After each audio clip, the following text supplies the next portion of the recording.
Integration के इस lecture में हम लोग एनसीईआरटी की पहली एक्सरसाइज कंप्लीट करेंगे। 1 बाय 1 करके एनसीईआरटी की पूरी एक्सरसाइज के क्वेश्चन, एग्जाम्पल के क्वेश्चन, सारे क्वेश्चंस करेंगे और जितना संभव हो सकेगा एनसीईआरटी के अलावा बहुत सारे क्वेश्चन कराए जाएंगे जो कि आपको बहुत काम के होंगे। पहले हमारा टारगेट ये है कि जो पेपर आ रहा है वो लगातार एनसीईआरटी से सीधे क्वेश्चन और एग्जाम्पल पुटअप किए जाते हैं, पूछे जाते हैं। तो पहले एनसीईआरटी को कवर कर दिया जाए। तो आज जो अभी पहले लेक्चर में समाकलन के, इंटीग्रेशन के पहले लेक्चर में सारे फॉर्मेशन, फार्मूले और कुछ क्वेश्चन कराए। उसके अलावा जो क्वेश्चन है वो यहाँ पर आपको सामने दिख रहे हैं, पूरी एक्सरसाइज पढ़ाई जाएगी। इंटीग्रल 4e⁻³ + 1, कांस्टेंट पहले आएगा e⁻x + 1। अगर दो या दो से ज़्यादा, 3, 4 फलन आपस में जुड़े या घटे हैं तो अलग अलग समाकलन करेंगे। 4e⁻, लीनियर है, रैखिक है तो x पढ़ेंगे, e⁻x का e⁻x, 3 का गुणा तो 3 का भाग। ये कहाँ से आया? समाकलन में अभी हम लोग प्रतिस्थापन पढ़ेंगे, वहाँ से है। अगर 4 का गुणा हो तो 4 का भाग, तो इतना सीखी, जितने का मल्टीप्लाई है उतने का डिवाइड, 1 का होगा x। इंटीग्रेशन हो गया, आर्बिट्री कांस्टेंट आया c। अगला क्वेश्चन देखिएगा, integration ax² + bx + c। 1, 2, 3 function है। a बाहर x² dx, b बाहर x dx, c बाहर कुछ नहीं बचा तो 1 dx। x² है तो एक्सपोनेंट बढ़ेगा x³ 1 एक्सपोनेंट है तो 1 बढ़ जाएगा x²/2। c 1 का होता है x। अब c तो इसमें ऑलरेडी इंक्लूड है, तो या तो हम लोग कैपिटल C ऐड करेंगे या c1, जिससे कुछ अंतर समझ में आए। अगला क्वेश्चन देखिएगा, 2x² + e⁻x। 1 और 1 दो फलन है। 2 constant x² dx, e⁻x dx। x² का हो जाएगा x³/3, e⁻x का e⁻x। अगला क्वेश्चन, अंश में 3 फलन है, हर में 1 फलन है। अंश बटे हर का कोई फॉर्मेशन नहीं, इसलिए हम लोग सेपरेट अलग अलग डिवाइड कर सकते हैं। x³ रूट का मतलब 1/2, 3x/√x, 4 1/√x dx। ठीक है। भाग में घाते घटती हैं, डिवाइड हो रहा, 3 से 1/2 सब्ट्रैक्ट करेंगे, 2 3 = 6 - 1, 5/2 आ जाएगा। x⁵ रूट से रूट टाइम कैंसिल हो जाएगा। इस फॉर्मेशन का हमने बताया सीधे 1/2√x का √x, तो इसलिए हम लोग 2 का गुणा कर देंगे और 2 का भाग कर देंगे। इंटीग्रेशन करेंगे, x³ 5/2 है तो 1 ऐड हो जाएगा, उसी का भाग हो जाएगा। ये √x है, रूट का मतलब 1/2 पावर, तो x पे पावर 1/2 में 1 ऐड हो जाएगा, उतने के ही डिवाइड हो जाएगा। 4 × 2 = 8, 1/2√x का √x सीधे लिखा दिया है हमने। √x का अवकलन 1/2√x, तो 1/2√x का समाकलन √x। अवकलन का उल्टा समाकलन होता है। इंटीग्रेशन 2 एकम 2 और 5 7, x³ 7/2, बटे में 7/2 आएगा तो 7/2 क्या हो जाएगा, 2/7 पलट जाएगा। ये बात समझ गए। प्लस 3, 2 एकम 2 1 3, x³ 3/2, बटे में 3/2, 3 से 3 cancel, 8√x + c। Integral 2/7 x³ 7/2 plus 2 पर चला जाएगा, 2x³ 3/2, 8√x + c।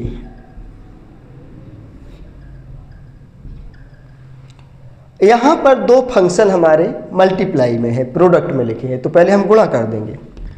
Integration 1 - x, √x का मतलब x⁻1/2, 1 में गुणा होगा एक्स की पावर 1/2, गुणा में घातें जुड़ती हैं तो एक्स की पावर 3/2 dx। समाकलन करेंगे तो एक घात जुड़ जाएगी, उतना ही बटे में आएगा। इंटीग्रल एक्स की पावर 1/2 में 1 जुड़ेगा, एक्स की पावर 3/2 में भी 1 जुड़ेगा।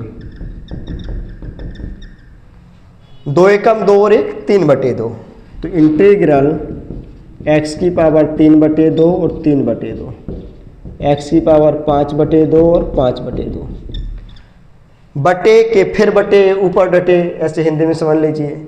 डिवाइड है और फिर से डिवाइड है तो न्यूमरेटर में पहुंच जाएगा। 2/3 एक्स की पावर 3/2, 5/2 का उल्टा 2/5 एक्स की पावर 5/2। एक क्वेश्चन थे, उसी के क्रम में अगले क्वेश्चन 3 क्वेश्चन दिख रहे हैं। पूरे एक्सरसाइज अभी हम कंप्लीट करेंगे। इंटीग्रल रूट का मतलब होता है एक्स की power 1/2, 3x² + 2x + 3 dx।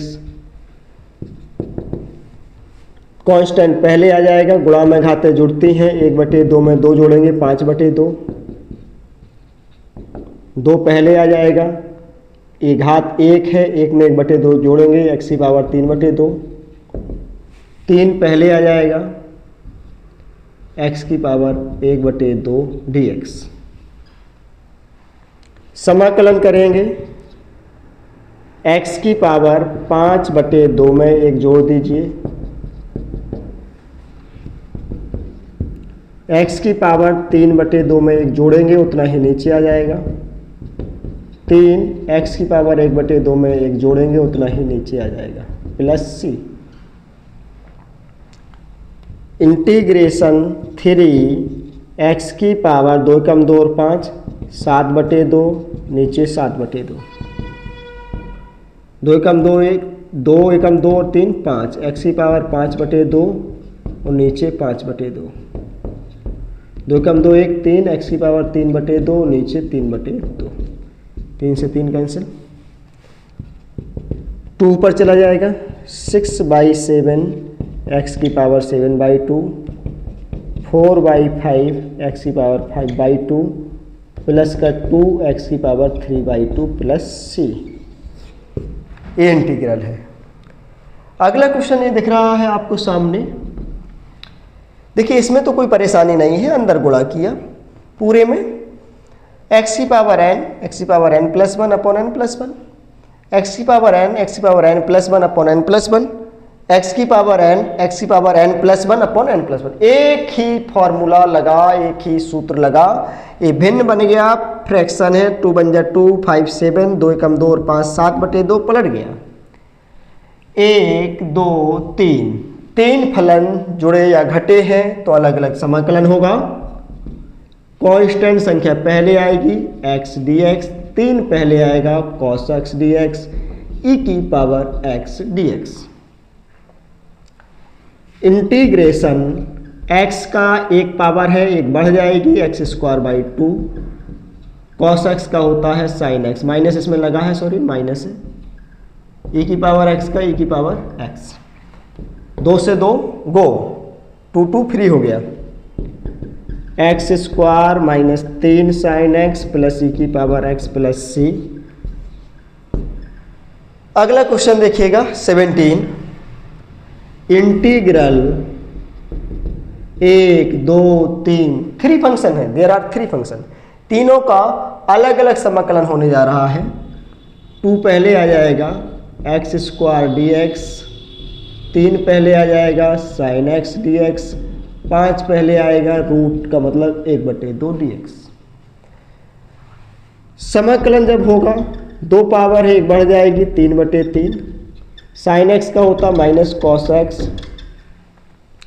5 x की पावर 1/2 में 1 जुड़ जाएगा प्लस c। ये तो ज्यों का त्यों रहेगा एज इट इज, 2/3 x की पावर 3 माइनस माइनस प्लस 5, 2 एकम 2 1 3, x की पावर 3/2 वो बटे में 3/2, इंटीग्रेशन 2/3 x³ 3 cos x, 2 ऊपर जाएगा 10/3 x की पावर 3/2 प्लस c।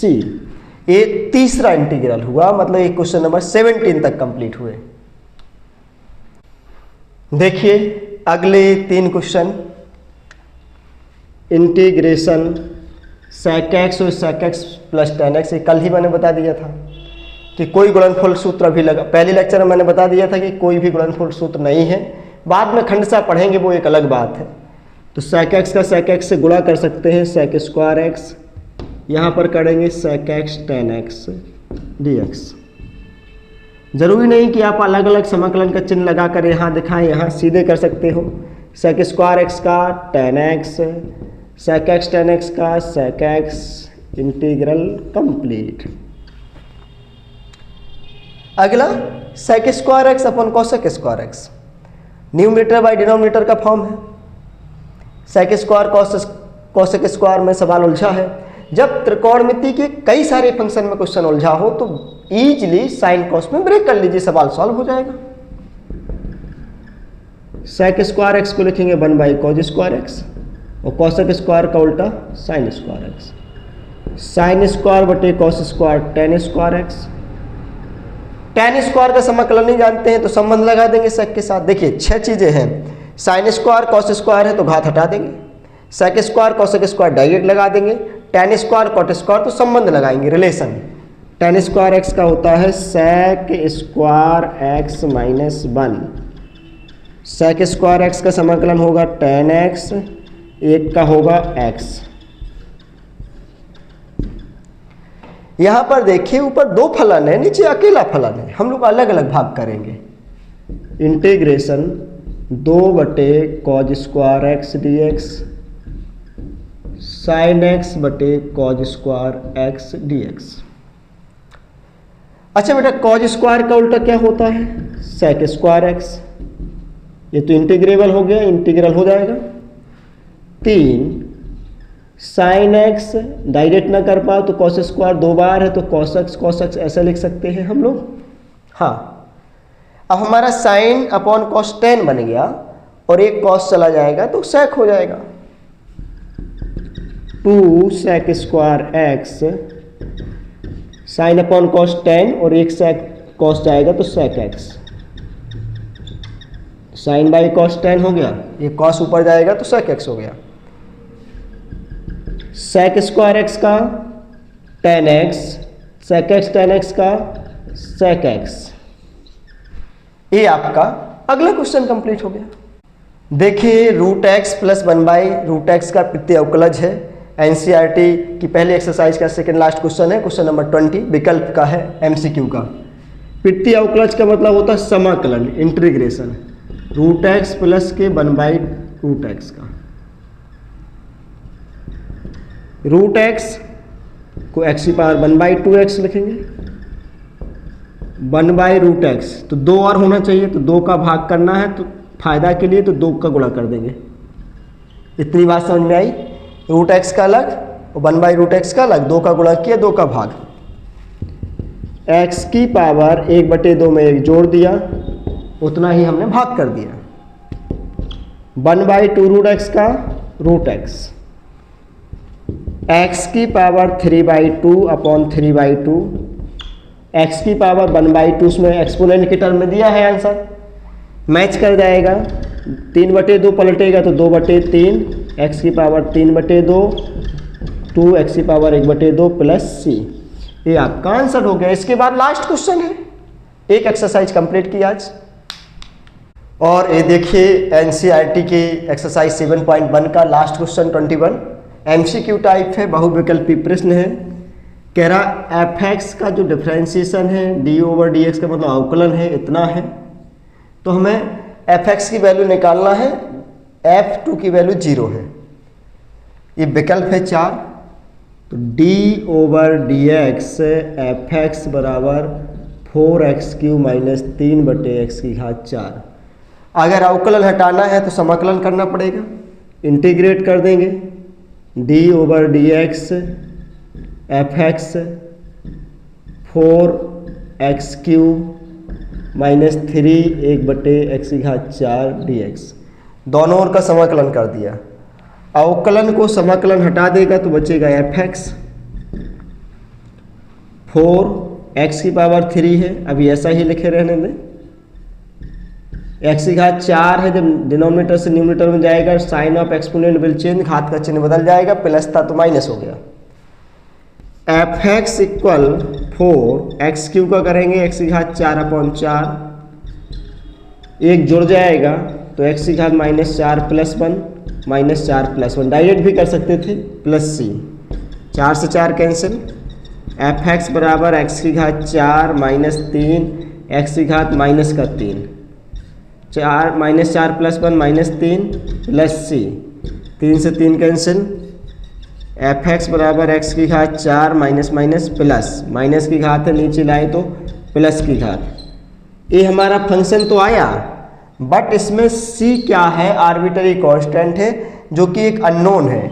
अब c की वैल्यू फाइंड करने के लिए हम लोग वैल्यू निकाल लेंगे, c अननोन है, c की वैल्यू फाइंड करने के लिए हम लोग इसमें पुट करेंगे। वो कह रहा है f2 की वैल्यू क्या है, 0, f2 = 0, तो फलन में 2 रखेंगे, 2 की पावर 4 प्लस 1/2 की घात 3 प्लस c बराबर 0, 2 की घात 4, 2 × 2 × 2 × 2, 16, 1/8, c = 0, 16 8 128, 129,